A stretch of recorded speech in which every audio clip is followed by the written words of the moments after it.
Je vous remercie, Monsieur le Président. Monsieur le Président, Madame la Secrétaire d'État, très chers collègues, comme vous pouvez le constater, je suis contre cet amendement, tout comme je suis contre cette proposition de loi. Et cela se justifie encore parce que nous sommes dans un contre-projet. Ce que vous venez de faire, Aïb, c'est un contre-projet parce que vous modifiez l'article unique. Et ça, c'est réglé par notre règlement intérieur. Normalement, on devrait retourner en commission. Deuxièmement, l'article 118 est un complément de l'article 132. L'article 132, moomuñu ko, dañ ko importé. Code électoral moo ko moom. Article 126, 128 moomuñu ko. Code électoral moo ko moom. 168 ak 169. li mu bëgg a wax foofu mooy mandat bi li tax nga koy ñàkk li tax ngay ñàkk mandat mooy ñu dissoudre assemblée nationale constitution moo ko wax wala nga démissionner sa parti wala mu yóbbu la ci régime mu inéligibilité ak incompatibilité li tax ñu wax ni su fekkee da nga article 104 boobu ngay wax dañ ne la bu bi muy exister 2 sessions ñoo amul 2 sessions moo amoon ci benn année bi mais léegi dañ ko def session unique bu commencé octobre jëm juin te boobu dañu waxoon ni bu fekkee ni yow da nga absenté ci séance su 2 sessions consécutives dañ lay woo nangu sa salaire ba pare ni la wax ne tu peux être déclaré démissionnaire d'office et loolu moomuñu ko ñun code électoral moo ko moom c'est un régime d'incompatibilité bu ngeen bëggee comprendre lii dem leen ngeen liggéey article 115 de notre règlement intérieur moo waxaat lii ma leen di wax nii waxuma ko pour man j'ai le devoir de dire la vérité et de dire ce que je pense et de ce que je sais kooku dama ci am wareef sama digganteeg yéen ak sama nawle ak sama digganteeg sénégalais yi bëgguma ñu juum parce que juum bi xam nga lan lay indi mooy dafay doyadal suñu assemblée te bëgguma assemblée bu doyadi parce que dañu en train de légiférer sur notre règlement intérieur ba pare ñu ngi koy violer ñun suñu règlement intérieur la ñuy violer imaginez ñu ni la présence est obligatoire wax naa ne loolu Habib boo fekkee da nga bëgg a justifier say sanctions par la présence obligatoire mais mënul nekk en plénière parce que constitution bi waxu la ko mandat bi moomoo ko benn rek nga mën l'assemblée lenn rek la mën mooy exiger la présence en commission parce que sans la commission l'assemblée ne travaille pas c'est pourquoi on a dit à l'article 42 sont tenus d'être présents c'est là où 3 absents ñu dàq la parce que sans te bu foofu dañ naan la yow da ngay suppléer da ngay wut suppléant mais fii xam lan la ñuy wax da ngay déléguer sa vote parce que délibération la mais fële da ngay suppléer te ka ngay suppléer wu mooy ñëw wax te la mu wax daf lay engagé c'est ça la commission c'est ça le travail parlementaire loolu la assemblée moom mais assemblée moomul mandat bi assemblée commission yi moo ko moom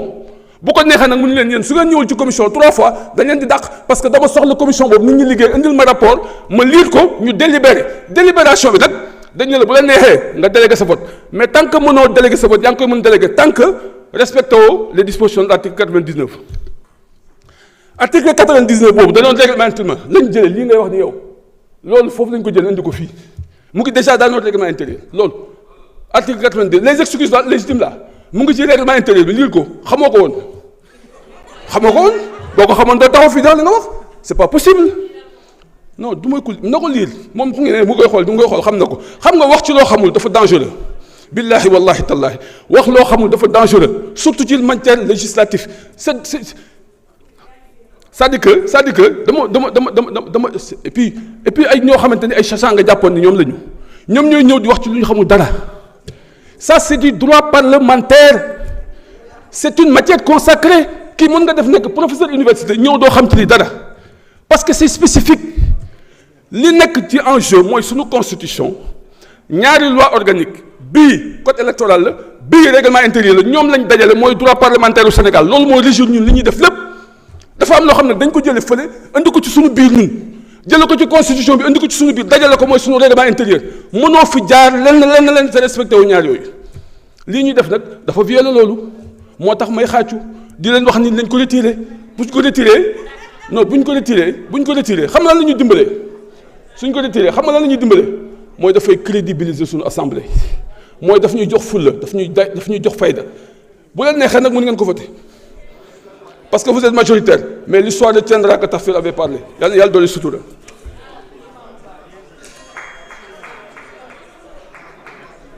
Merci beaucoup. Monsieur le rapporteur. Non, le président plutôt.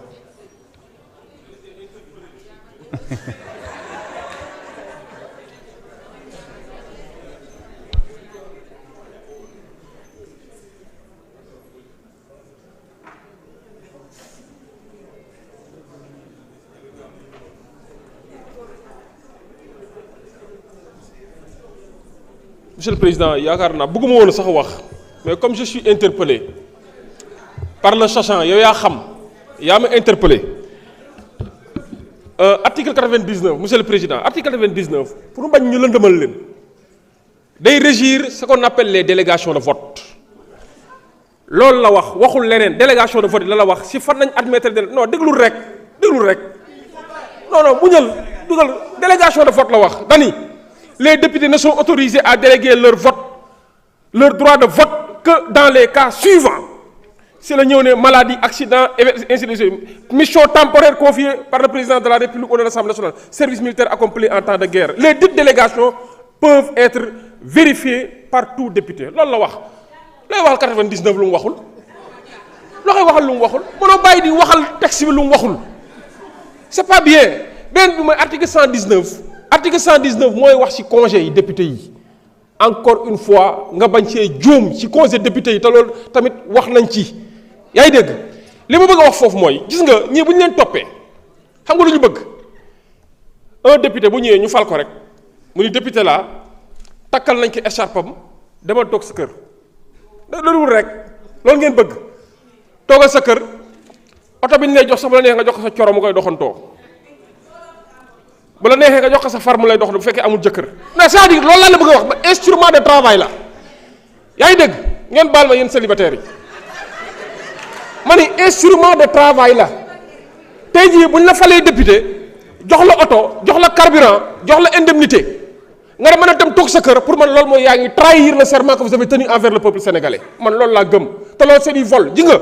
dañ ko tuddee indemnité pour un député. Pour un fonctionnaire ñu tuddee ko peut-être salaire wala leneen mais en réalité yooyu yëpp non générique bi salaire la et le salaire c'est la contrepartie d'un travail fait doo tëdd sa kër ñu lay fay weer bu dee loolu lekk sax am nga loo war a mën jàkkaarloog sénégalais yi beneen bi mooy bu ñu juum gis nga boo demee ci fonctionnaire am na fi ay haut cadre de la fonction publique dañu ne un fonctionnaire qui bénéficie d'une disponibilité et qui, au terme de cette disponibilité, ne rejoint pas son poste et est considéré comme démissionnaire d'office. Loolu tamit bu ko jum moo fan la lan lay wax dama ne il faut être juste di nga une élection ce n'est pas un blanc-seing ce n'est pas une licence boo xam ne da nga kaa jot à tout faire une élection c'est juste rek pour nga représenter une certaine dignité du peuple sénégalais et l'Assemblée nationale l'hémicycle est le lieu par excellence de la représentation du peuple sénégalais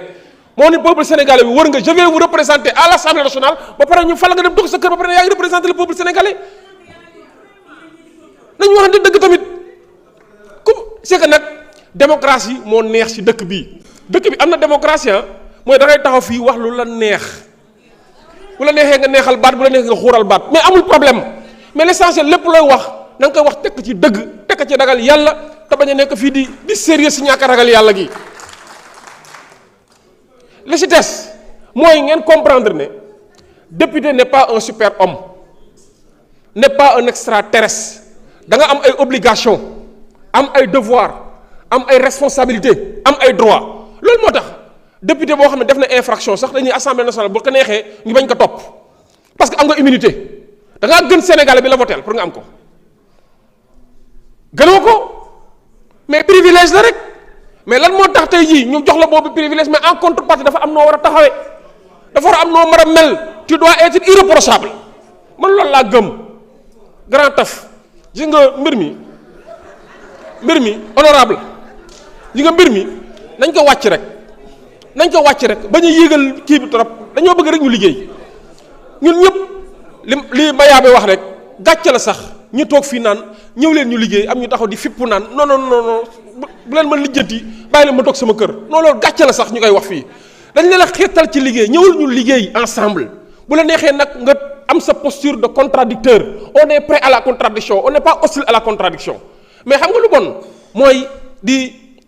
di faire semblant wala xaar ba projecteur yi tàkk rek nga ñëw taxaw fii wax xural ba wax lu la neex c'est pas du tout bien di show c'est pas du tout bien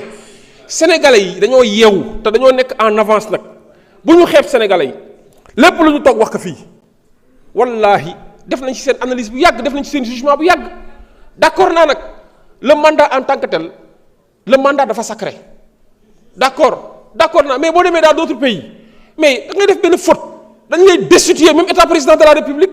dañ lay destituer parce que ta mandat nga am. Merci. On n'est pas extraordinaire. tudduma sa tur yow rek tuddoo fi taf ay Moustapha ñu ngi fi ñeneen a ngi fi. S'il vous plaît. ay Moustapha ñu ngi fi ñoom taf la ñu woo. S'il vous plaît. Il a droit à la parole parce que c'est le président de commission. Attendez. Dans la discussion des contre-projets et des amendements, seuls peuvent intervenir l'un des signataires, un orateur ayant une opinion contraire, le président et le rapporteur de la commission saisie. Monsieur le rapporteur, vous avez la parole.